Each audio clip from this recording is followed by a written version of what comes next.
Hello folks, and welcome to part 4 of Beethoven's Secret Life.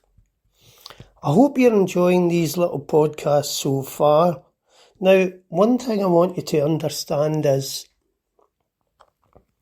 Beethoven's life is a bottomless pit.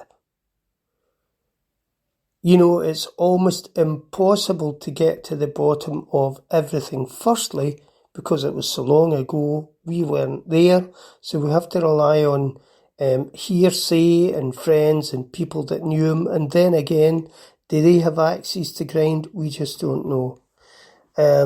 However, let's press on with this remarkable man's life. I did say in the previous podcast it began to get paranoid, right? And according to that author, as I said to you, one of the facets of bipolar disorder is basically being paranoid. I know that if you smoke too much cannabis over a long period of time, that can make you paranoid too. It's a medical fact. But Beethoven never trusted anybody, and he was always complaining that the maids that he employed were trying to rip him off, trying to steal from him. He actually complained about a gold penny that went missing, and he accused one of the maids and basically, gave her a tongue lashing and then sacked her and sent her on her way. And the neighbours basically that night, the neighbours had said that they could hear Beethoven throwing furniture about and like in a rage, like somebody who's like a secret agent, just going in, throwing furniture all over the place, trying to uncover things. And strangely enough, that appears in the movie Immortal Beloved with Gary Oldman. It's a film that you should go and see. It was out in 1992, but it's still a good movie, and it's well produced and directed, and a lot of money thrown into it. So gives you some good insights into his life. So here was the man, as I say, that was screaming at people, screaming at landlords, screaming at his maids, screaming at anybody that got in his way. A lot of times he would refuse to play at concerts if the right circumstances weren't to his liking. The circumstances rather weren't right or to his liking. It's a wee bit like, these pop divas. There's a kind of apocryphal story that came into the Wayne's World movies about the rocker who wouldn't go on stage unless he was supplied with blue M&Ms. Right? Now, I know that a lot of these big stars, they are corseted and fated, and, there's a whole list of things, demands from these divas that they want in their dressing room, whether it be certain types of food or flowers or drink or whatever it might be, and of course, they're given it.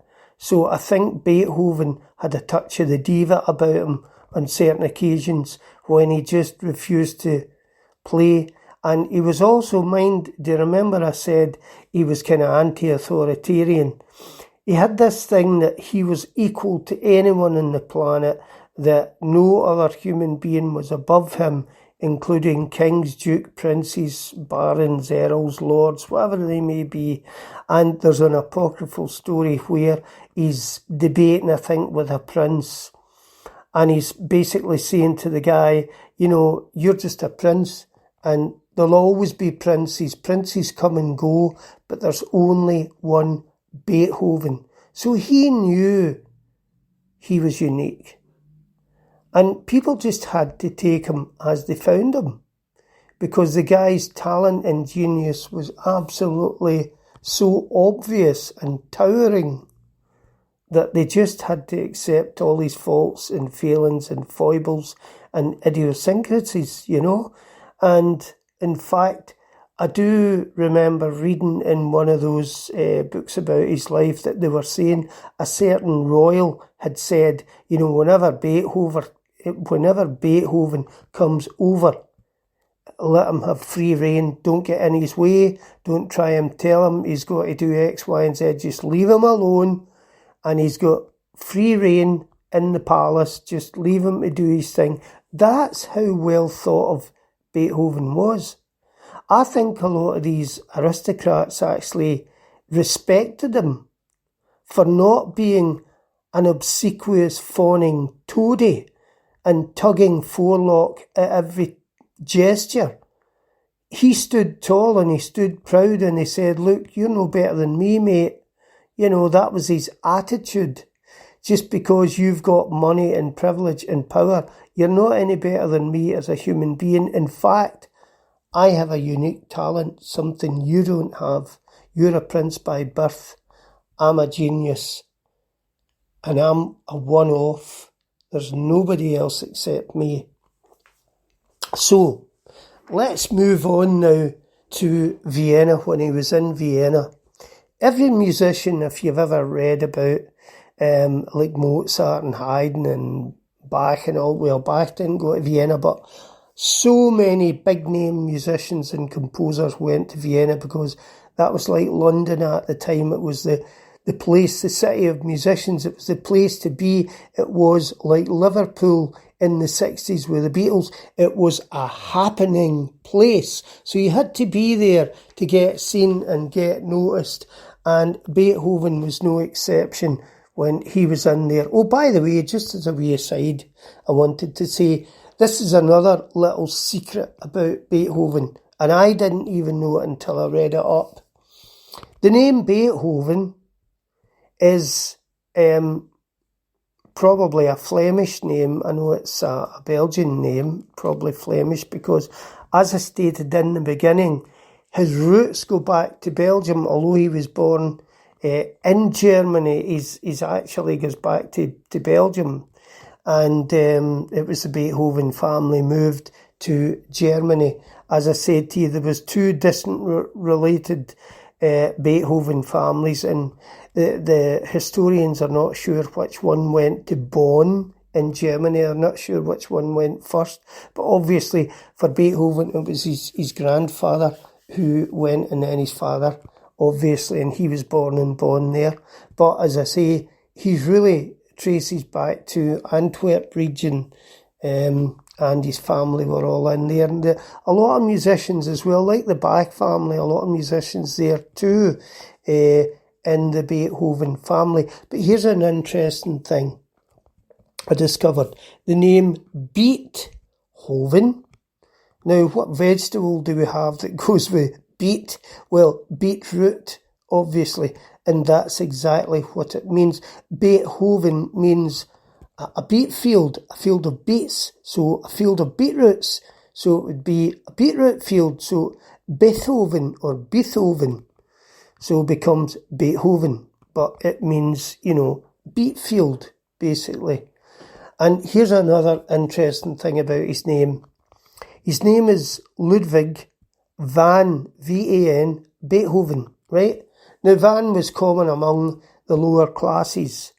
In the upper echelons, however, the Von name, V-O-N, was usually attached to people of importance moving in higher circles than the ordinary peasants.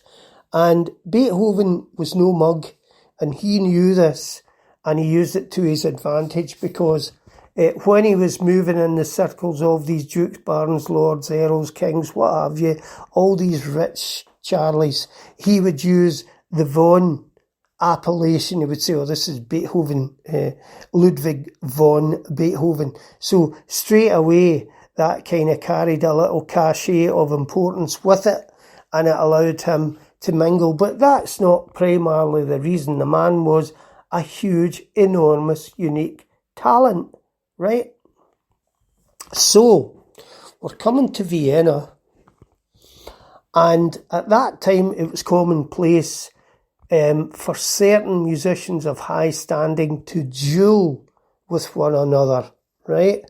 Where they would have these like piano shootouts or other instrument shootouts, and they would challenge each other to show how musically gifted they were, how competent they were, how technical they could be, etc., etc. And this could go on for hours until it was deemed that, Joe Bloggs was better than Joe Smith, if you like. So this was no exception. So there was a piano kind of duel set up, basically a piano competition, if you like. And it was set up for Beethoven, right? And it was known as an improvisation concert. And if you can't improvise, this is much like the jazzers. I mean, jazz musicians' lifeblood is improvisation, because they take a basic phrase, a riff, a motif, whatever you want to call it, and they will extemporize, they will add to it and move it around and play with it. And that's just like Mozart does in the Amadeus movie when he sits down and he plays Salieri's nice little tune, and he kind of fiddles about with it and kind of mocks it a wee bit and then makes it sound really something fantastic, So this was what the improvisation contest was all about. And into that came a Prussian pianist of standing, known as Daniel Steibel or Stiebelt, right? And this was in the 1800s. He came to Vienna, and everybody came there to advance their musical reputation, okay? It was like the gunslingers, And if you were the top man, there was always lots of challengers trying to knock you off your pedestal.